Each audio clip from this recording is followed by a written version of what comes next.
हमारी अगली कहानी है कंचा। कंचा एक बच्चे के मनोभाव को व्यक्त करती है कि कैसे बच्चा किसी चीज़ की ओर आकृष्ट होता है, किसी वस्तु की ओर आकृष्ट होता है और उसके लिए क्या क्या करने के लिए तैयार है। तो हम सभी कंचा के बारे में जानते हैं। कांच की छोटी छोटी गोलियां होती हैं जिसे कंचा कहते हैं, और इस कंचे को खेलना बच्चे बहुत पसंद करते हैं। तो हम लोग पाठ देखते हैं कि वह नीम के पेड़ों की घनी छांव से होता हुआ सियार की कहानी का मज़ा लेता आ रहा था। वो बच्चा है जिसकी बारे में बात होनी है कि वो वापस आ रहा है घर स्कूल से, और रास्ते में पेड़ होंगे तो पेड़ की घनी छांव से और सियार की कहानी कोई उसने सुन रखा है, उसके बारे में सोचता हुआ आ रहा है।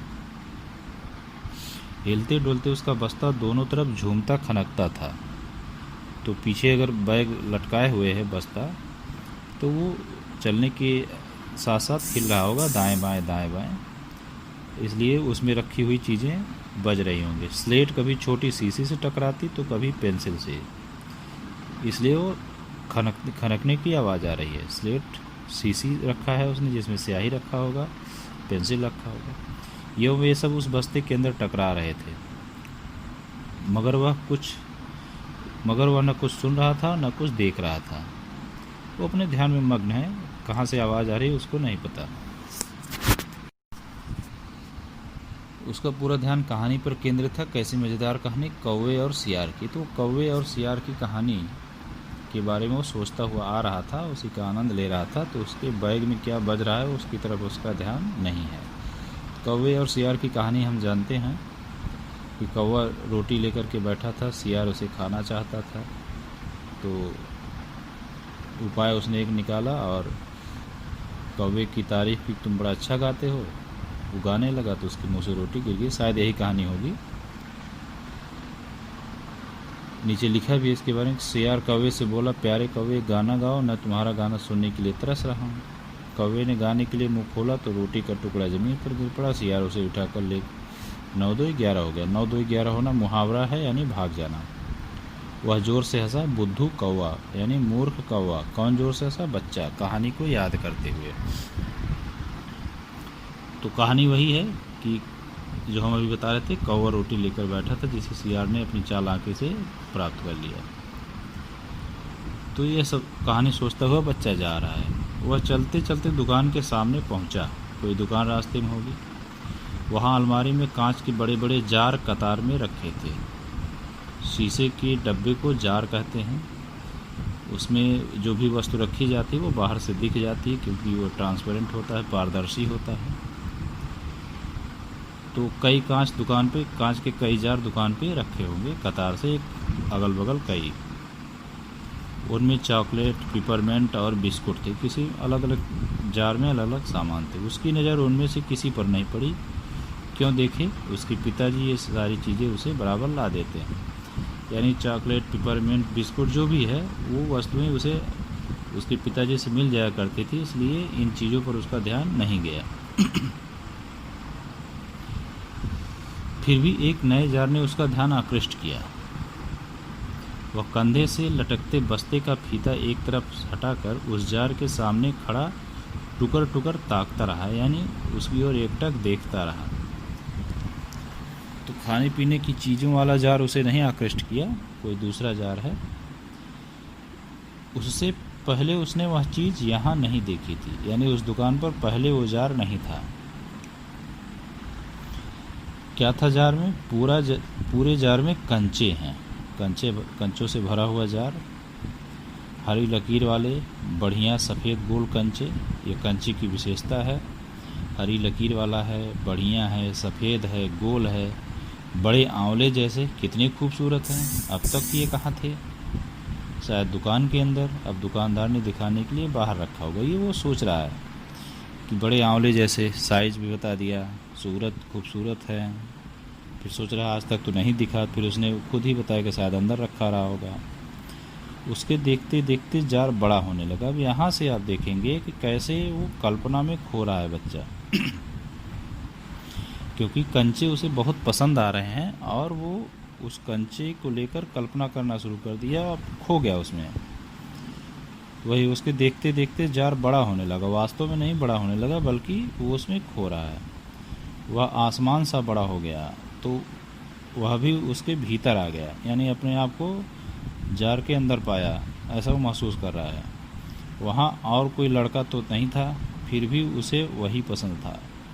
छोटी बहन के हमेशा के लिए चले जाने के बाद वह अकेले ही खेलता था, यानी उसकी छोटी बहन रही होगी जो किसी वजह से जिसकी मृत्यु हो गई है, मर गई है, इसलिए वो अकेले खेलता था। तो यहाँ भी वो महसूस कर रहा है कि हम कंचे के जार में अकेले हैं। क्या देख रहा है वहाँ पे? वो देख रहा है कि वह कंचे चारों तरफ बिखेरता मज़े से खेलता रहा, अपने आप को कंचे के जार के अंदर पाया है। तभी एक आवाज़ आई, लड़के तू उस जार को नीचे गिरा देगा। वह चौंक उठा। किसकी आवाज़ थी? दुकानदार की आवाज़ थी, क्योंकि वास्तव में वो जार पकड़ने लगा होगा, लेकिन वो खो गया था और वो महसूस कर रहा था कि हम जार के अंदर है। वास्तव में वो जार के अंदर नहीं था, बाहर था, वो जार को छूने लगा होगा। वह चौंक उठा। जार अब छोटा बनता जा रहा था। छोटे जार में हरी लकीर वाले गोल सफ़ेद गोल कंचे, छोटे आंवले जैसे, यानी जो वास्तविकता है वो उसको फिर याद आ गया। सिर्फ 2 जने वहाँ हैं, यानी 2 लोग, जने मतलब लोग, वह और बूढ़ा दुकानदार। दुकानदार के चेहरे पर कुछ चिड़चिड़ाहट थी, यानी थोड़ा खींच रहा है, क्रोधित हो रहा है, क्योंकि ये बच्चा कंचे से भरे जार को छू रहा होगा, दुकानदार को लग रहा होगा कि गिर जाएगा, इसलिए वो थोड़ा सा खींच रहा है। मैंने कहा ना, जो चाहते हो वह मैं निकाल कर दूं। दुकानदार ने कहा होगा कि अगर कंचे चाहिए तो बताओ, मैं निकाल कर दे देता हूं, तुम खुद कंचे में हाथ मत डालो। वह उदास हो अलग खड़ा रहा, क्योंकि उसके पास पैसे नहीं थे। दुकानदार ने पूछा, क्या कंचा चाहिए? दुकानदार ने जार का ढक्कन खोलना शुरू किया। उसने निषेध में से हिलाया, यानी इनकार कर दिया। तो क्योंकि वो खोलने जा रहा था जार को, सोचा कि बच्चे को कंचा चाहिए तो जितना कंचा चाहिए दे देते हैं। तो दुकानदार ने पूछा, तो फिर?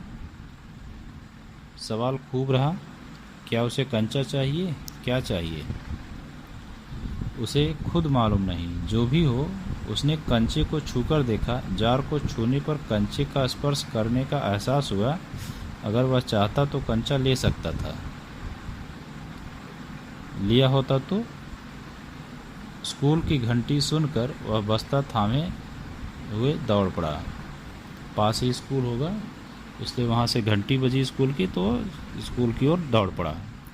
तो ये स्कूल जाते समय वो देख रहा था। देर से पहुँचने वाले बच्चे को पीछे बैठना पड़ता था। उस दिन वही सबके बाद पहुँचा था, तो उसे भी पीछे बैठना पड़ा था। चुपचाप पीछे की बेंच पर बैठ गया। सब अपनी अपनी जगह पर हैं। उसने देखा रामन अगली बेंच पर है, क्योंकि वह रोज़ समय पर आता है। तीसरी बेंच की आखिर में मल्लिका के साथ अम्मू बैठी है, उसके क्लास की लड़के लड़कियां। जॉर्ज दिखाई नहीं पड़ता। लड़कों के बीच जॉर्ज ही सबसे अच्छा कंचे का खिलाड़ी है। कितना भी बड़ा लड़का उसके साथ खेले, जॉर्ज से मात खाएगा। हारने पर यूं ही विदा नहीं हो सकता। हारे हुए को अपनी बंद मुट्ठी ज़मीन पर रखनी होगी, तब जॉर्ज कंचा चलाकर बंद मुट्ठी के जोड़ों की हड्डी तोड़ेगा। वो ऐसा सोच रहा है। जो बच्चा कंचा देख कर आया है, अब यहाँ से हम ये देखेंगे कि कंचा उसके दिमाग पर हावी हो चुका है। उसकी मनोवैज्ञानिक स्थिति, मन स्थिति सिर्फ कंचे के इर्द गिर्द घूम रही है। सारी चीज़ें वो कंचे के हिसाब से ही सोचेगा। इसलिए क्लास में बैठने के बाद भी वो कंचे के संदर्भ में ही बात सोच रहा है कि जिसे जॉर्ज बहुत अच्छा खेलता है। तो जॉर्ज अच्छा खेलता है तो खेलते हुए क्या करता है? सबको हरा देता है। हारे हुए को क्या करता है? मुट्ठी बंद करवा के उस पर कंचे मारता है। तो इसलिए वो जॉर्ज के बारे में ही सोच रहा है। सब कुछ वो अब कंचे के इर्द गिर्द ही सोचेगा। जॉर्ज क्यों नहीं आया?